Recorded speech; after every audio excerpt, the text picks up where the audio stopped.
untuk kita semua.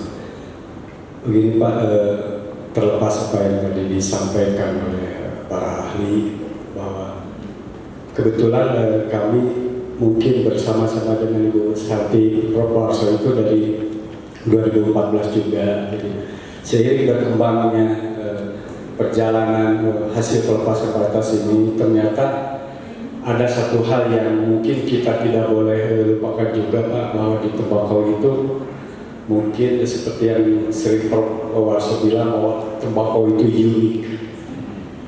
Uniknya itu tembakau Majalengka bisa dijual di Garut, tembakau Garut bisa dijual di Majalengka. Uniknya itu mungkin.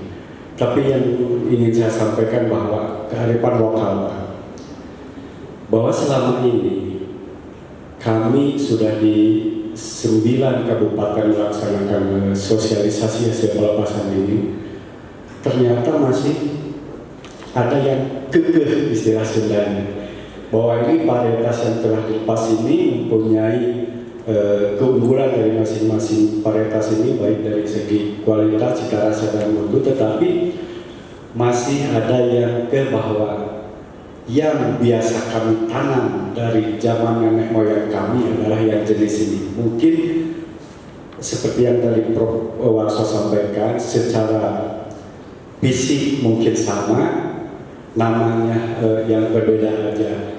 Ini kemarin pada tahun 2022 ini kami melaksanakan kegiatan varietas ini peragaan, bahwa di Kabupaten Bandung Barat dan di Kabupaten Garut pun bahwa kami menemukan hal yang seperti itu, bahwa mungkin nanti di penyusunan ini ada kearifan lokal yang tidak boleh kita abaikan mungkin itu, karena meskipun kita sebagai lembaga di pemerintahan lebih memberikan edukasi kepada petani bahwa varietas-varietas yang telah dilepas ini mempunyai keunggulan lebih, baik dari segi protas, kualitas, mutu, cita rasa, juga ketahanan terhadap hama penyakit dibanding mungkin dengan varietas-varietas yang biasa mereka laksanakan selama ini. Karena pada tahun 2017 sebelum kami melaksanakan sidang atas arahan Ibu Santi melaksanakan analisa usaha dari tembakau ini, itu salah satu prasyarat waktu itu ya Bu. Jadi sebagai pembanding varietas tembakau ini, karena di masyarakat komunitas tembakau itu bukan nomor satu dalam berusaha tani Pak. Jadi lebih pertamanya itu di pertaniannya. Tapi dari hasil keragaan, dari hasil budidaya, ternyata tembakau ini dari segi penghasilan malah terbalik dengan yang lebih utama. Lebih banyak penghasilan dari tembakau.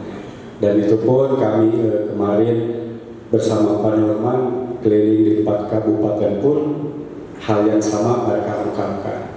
Tapi sekali lagi bagaimanapun juga yang produk-produk lokal, yang kearifan lokal ini, meskipun nanti slotnya hanya sekian persen dari varietas yang telah dilepas, tetap kita harus akomodir mungkin dengan prasyarat kita daftarkan sebagai varietas lokal saja, tidak untuk didaftarkan. Itu mungkin pertama yang saya terima kasih. Terima kasih Pak atas tambahannya. Jadi melengkapi sekali bahwa aspek-aspek terkait dengan mendaftarkan benih-benih atau varietas yang belum dilepas pun juga penting gitu ya. Dan ada praktek-praktek kearifan lokal yang sudah lama menerapkan menggunakan benih itu, termasuk mungkin tadi disinggung Bu Santi kan nggak cuma aspek fenotipnya, fenotip cara produksi budidaya mungkin juga perlu direkam suatu saat ya. Mungkin beda daerah, beda cara berproduksi, itu mungkin juga suatu hal yang perlu direkam juga sebagai kekayaan kearifan lokal. Saya mau mencoba bertanya untuk semuanya, karena wakil dari bisnis sebenarnya nggak hadir, Pak Iriswono ya, Pak Iryono nggak hadir. Saya ingin bertanya, karena saya pernah bekerja di East West Indonesia Bu, itu kan perusahaan benih sayuran terbesar di Indonesia ya, dan mereka melihat pentingnya benih sebagai level inspector dalam value chain sebuah produk.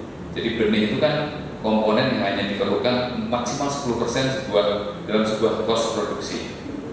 Tapi kalau salah memilih benih, dampaknya kerasa sampai panen, bahkan sampai di saya pengen bertanya nih, sejauh ini benih tembakau sudah jadi industri belum?